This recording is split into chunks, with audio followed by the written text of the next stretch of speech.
Today న్యూస్కి స్వాగతం. అనంతరం జిల్లా ప్రజలను ఉద్దేశించి మీడియాతో మాట్లాడుతూ జిల్లాలో వేరైనప్పటి నుండి సంగారెడ్డి జిల్లాలో సిబ్బంది కొరత ఉన్నప్పటికీ జిల్లా యంత్రాంగం అంతా క్రైమ్ డిటెక్షన్ల లా అండ్ ఆర్డర్ విషయాలలో మాదక ద్రవ్యాల నిర్మూలన, ట్రాఫిక్ సమస్య నియంత్రించడం, వివిధ బందోబస్తులలో పూర్తి స్థాయిలో విధులు నిర్వహించడం జరుగుతుందని ఐజీ వివరించారు. గత సంవత్సరంలో పోలిస్తే సంవత్సరం క్రైమ్ రేట్ పెరిగినప్పటికీ సంగారెడ్డి జిల్లా పోలీస్ శాఖ అవలంబిస్తున్న వివిధ రకాల అవగాహన కార్యక్రమాలు, ప్రజలు వెల్ఫేర్ కొరకు చేపట్టిన కార్యక్రమాలు అభినందనీయమన్నారు. జిల్లా ఎస్పీ రూపేష్ ప్రత్యేక చొరవతో ట్రాఫిక్ రద్దీ నియంత్రించడానికి కొత్తగా ట్రాఫిక్ ఈ బైక్స్ ను ప్రారంభించడం జరిగిందని, అదేవిధంగా ఎక్కువ ట్రాఫిక్ సమస్యలు ఉన్న ప్రాంతాల్లో ట్రాఫిక్ డైవర్షన్స్, కొన్ని యూటర్న్స్ ప్రారంభించుకోవడం జరిగిందన్నారు.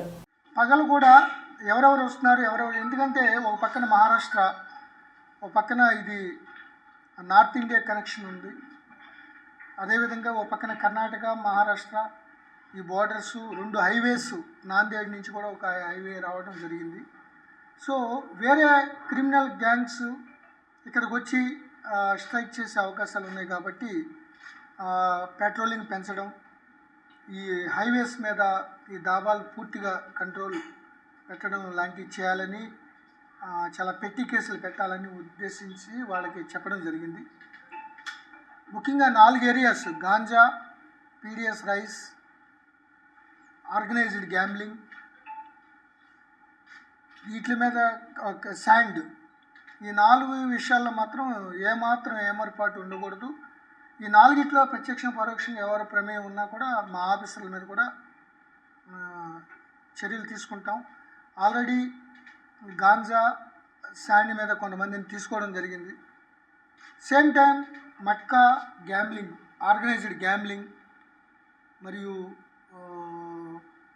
ఈ యొక్క గాంజా ఈ విషయంలో కూడా చాలా పర్ఫెక్ట్గా ఉండాలి. అట్లాగే రౌడీజం లేకపోతే ల్యాండ్స్, ఎందుకంటే ఇటు జహీరాబాద్ కానీ, సదాశివపేట కానీ, ఈ పటాన్ చెరువు, అమీన్పూర్, బొల్లారం ఏరియాలో కూడా ఇది రియల్ ఎస్టేటు కాస్త పెరిగి సెమీ అర్బన్ కాలనీస్ చాలా ఎక్కువ వస్తున్నాయి కాబట్టి ఎవరైనా ఆర్గనైజ్డ్గా ఈ ఆక్యుపై చేసుకున్న, ఈ గోడలు బదలగొట్టినా, కడ్డీలు బదలగొట్టినా చాలా సీరియస్గా యాక్షన్ తీసుకోవడం జరుగుతుంది. అట్లానే మేము సివిల్ విషయాల్లో ఎట్టి పరిస్థితి ఇంటర్ఫియర్ కాకూడదు. బై ద సేమ్ టైం రౌడిజంగా వెళ్ళి ఆక్యుపై చేసుకుంటామంటే మాత్రం వాళ్ళపై చాలా కఠినమైన చర్యలు తీసుకోవాలి. ముఖ్యంగా 430 మంది కొత్త కానిస్టేబుల్స్ యువరక్తం ఎంటర్ అయింది. సో వాళ్ళని బాగా మంచి ట్రైన్ చేసి, దాంట్లో చాలామంది బీటెక్ చదువుకున్న వాళ్ళు, మంచి ఎడ్యుకేషన్, ఉన్నత చదువులు చదివిన వాళ్ళు ఉన్నారు. వాళ్ళ యొక్క సర్వీసెస్, దాంట్లో 120 మంది అమ్మాయిలు ఉన్నారు, lady constables, women constables. So వాళ్ళ యొక్క సర్వీస్ని కూడా బాగా యూటిలైజ్ చేసుకుని ప్రజలకి మరింత సమర్థవంతమైన సేవలు అందించడానికి ఈ యొక్క సంగారెడ్డి పోలీసు కృషి చేయాలని వారికి సూచించడం జరిగింది. జనరల్గా ఇక్కడ ఒక మెంటల్లీ రిటార్డెడ్ కొన్ని కేసులు తప్ప ఎక్కువగా 80% కేసులు, మిస్సింగ్ కేసులు ఈ లవ్ అఫైర్ సంబంధించిన మైనర్ గర్ల్స్ ప్రేమ పెళ్లితో పాటు తల్లిదండ్రులు ఒప్పుకోలేదనే ఉద్దేశంతో వెళ్ళిపోవడం. సో మాకు అఫీషియల్గా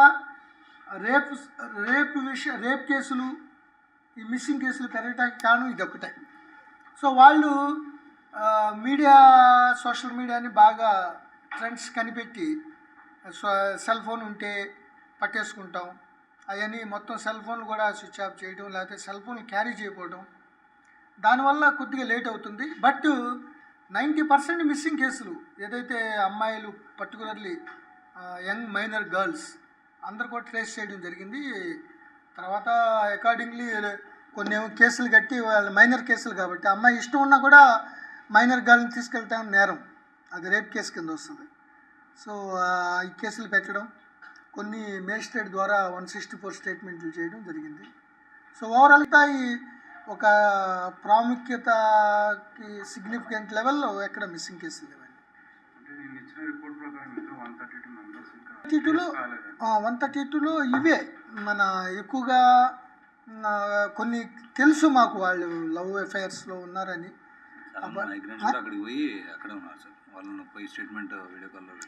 అక్కడ కనీసం పెట్టి ఉండటం, మేము తీసుకుని వస్తే మేము చచ్చిపోతామని బెదిరించడం, ఇవన్నీ కూడా కొన్ని సెన్సిటివ్ ఇష్యూలు ఉన్నాయి. సో ఓవరాల్గా మేము ఏంటంటే క్లారిటీని బట్టి, ఇప్పుడు ఏదైనా మైనర్ గర్ల్ చిన్న పిల్లోడు ఎవరన్నా కిడ్నాప్ అయింది అనుకోండి, మొత్తం ఎంటైర్ యంత్రాంగం అంతా దాని మీద ఉంటుంది డిటెక్ట్ అయ్యే వరకు. సో కొద్దిగా వేచి చూసే ధోరణి ఉందంటే వాళ్ళు సమ్వేర్ దేవర్ ట్రేస్డ్, బట్ వాళ్ళని తీసుకురావడానికి ఉన్న చేయడం. मजा लेने के लिए वो लोग रैश एंड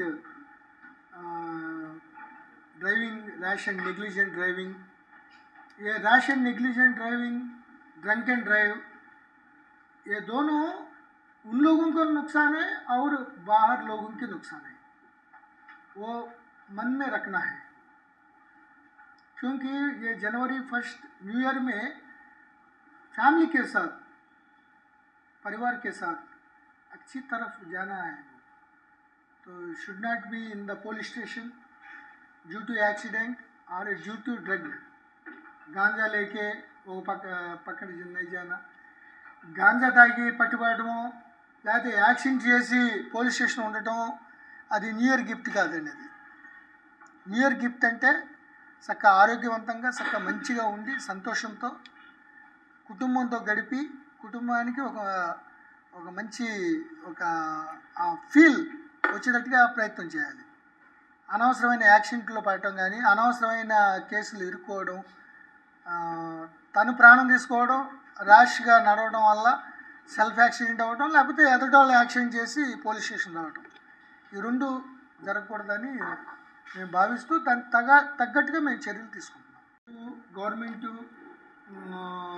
ద్వారా నియమ నిబంధనలు తగ్గట్టుగా తీసుకుంటే పర్వాలేదు, అన్నీ చూసి గవర్నమెంట్ శాంక్షన్ చేస్తుంది. బట్ ఎక్కడ పడితే అక్కడ పై పొరలు మట్టి శాండ్ తీసేస్తే ముందు ఇకలాజికల్ బ్యాలెన్స్ తప్పుద్ది, పర్యావరణ సమతుల్యం దెబ్బతింటుంది, వాటర్ రీఛార్జ్ కాదు, గ్రౌండ్ వాటర్ అక్కడ కాకుండా వేరే చోటుకి వెళ్ళిపోతుంది. కాబట్టి మేము దీనిపై కొద్దిగా శ్రద్ధ పెట్టాం. గ్యారెంటీగా డెఫినెట్గా దాని మీద ప్రత్యేక శ్రద్ధ పెట్టమని ఎస్పీ చెప్పాం. ఇందాక కూడా మేము రివ్యూ చేసాం. 11 వరకేమో బ్రాంచీ షాపులు అని చెప్తున్నారు, 12 గంటల వరకు బార్ అండ్ రెస్టారెంట్లు అని చెప్తున్నారు. ఆ టైం ఒక్క నిమిషం కూడా తర్వాత ఉంచే అవకాశం లేదు, ఎట్టి పరిస్థితుల్లో క్లియర్ చేయాలి. దానివల్ల లేనిపోయిన ఇది ఉంటుంది. ఇప్పుడు 1 గంటకి చేయాలంటే గవర్నమెంటే రిలాక్స్ చేస్తుంది, సో అది ఎట్టి పరిస్థితుల్లో జరగదు. నియమిత సమయంలో ఖచ్చితంగా అది క్లోజ్ చేయాల్సిందే, దాంట్లో ఎటువంటి వేరే మార్గం లేదు. క్లోజ్ జనవరి 1 నుంచి ఇప్పటి నుంచే డ్రంక్ అండ్ డ్రైవ్ కి దాబాల్లో ఒకటి కంట్రోల్, ఈ బ్రాందీ షాపులు నియమిత వేళల్లో ఖచ్చితంగా మూసివేయడానికి అన్ని చర్యలు తీసుకుంటాం. ఎందుకంటే జనవరి 1 వచ్చేటప్పుడు ఏదో సరదా కోసం ఈ పిల్లలు చాలా స్పీడ్గా వెళ్ళటం, యాక్సిడెంట్లకు గురి కావటం. సో మొన్న ఇందాక రివ్యూ చేస్తే ఇన్స్పెక్షన్లో లాస్ట్ టైం సంవత్సరం కన్నా ఈసారి ఒక 50 కేసులు ఫ్యాటల్ రోడ్ యాక్సిడెంట్లు తగ్గినాయి. దానికి కారణం పోలీసు తీసుకున్న చర్యలు. ఈ డ్రంక్ అండ్ డ్రైవ్, ఎక్కువగా drunk and drive, restlessness, road మీద ఆగిన వెహికల్స్, ర్యాష్ అండ్ డ్రైవింగ్, ఈ 4 విషయాల్లోనే యాక్సిడెంట్లు ఎక్కువ అవుతున్నాయి. ఇవన్నీ కూడా జనవరి 1 లోపల ఎట్టి పరిస్థితుల్లో జరుపుకోకుండా ఉండాలని ప్రత్యేక దృష్టి సారించడం జరిగింది. సంగారెడ్డి ఎస్పీ ఆఫీస్, జిల్లా హెడ్ క్వార్టర్స్, ఆర్మడ్ రిజర్వ్, అట్లాగే Sangareddy district crime records bureau, Sangareddy district special branch, administrative wings అన్నీ కూడా ఇన్స్పెక్ట్ చేయడానికి నేను రావడం జరిగింది. కూలంకషంగా మొత్తం ఇన్స్పెక్ట్ చేసినప్పుడు చాలా రికార్డ్ మెయింటెనెన్స్లో కానీ, మిగతా మెన్కి సంబంధించిన స్టాఫ్, పోలీస్ స్టాఫ్కి సంబంధించిన వెల్ఫేర్ కానీ, వాళ్ళ డిసిప్లిన్ సంబంధించిన విషయాల్లో కానీ అంతా కూడా చాలా సంతృప్తికరంగా, చాలా మంచిగా ఈ యొక్క రికార్డ్స్ మెయింటైన్ చేస్తున్నారు. సో ఓవరాల్ ఇన్స్పెక్షన్లో సంగారెడ్డి జిల్లా పనితీరు బాగుంది. అయితే కొన్ని ఏరియాస్లో ఇంప్రూవ్ చేయాల్సిన పరిస్థితి ఉందని సిఐలకి పర్టికులర్లీ ఎస్హెచ్ఓలు, ఎందుకంటే ర్యాపిడ్ అర్బనైజేషన్ హైదరాబాదు, సైబరాబాదు, రాచకొండ తర్వాత నెక్స్ట్ స్టెప్లో ఓఆర్ఆర్కి దగ్గరలో ఈ పటాన్ చెరువు, ఈ పరిసర ప్రాంతాలు జహీరాబాద్ వరకు ర్యాపిడ్ అర్బనైజేషన్, సబర్బన్ డెవలప్మెంట్ ఉండటం వల్ల క్రైమ్ ట్రెండ్స్ కూడా మారుతున్నాయి. దానికి అనుగుణంగా కొన్ని స్పెషల్ ఫోకస్లు, ప్రత్యేక దృష్టిలు పెట్టాల్సిన అవసరం ఉందని డిఎస్పీలకి, సిఐలకి, ఎస్పీ గారికి సూచించడం జరిగింది. పర్టికులర్లీ రాత్రిపూట ఉన్న ఈ డాబాలు, ఎందుకంటే దానివల్ల అనవసరమైన చట్ట వ్యతిరేక కలాపాలు జరిగే అవకాశాలు ఉన్నాయి కాబట్టి వాటిపై పూర్తి కంట్రోల్ ఉండాలి. నిర్దేశించిన సమయాల్లోనే వాటిని క్లోజ్ చేయాలి.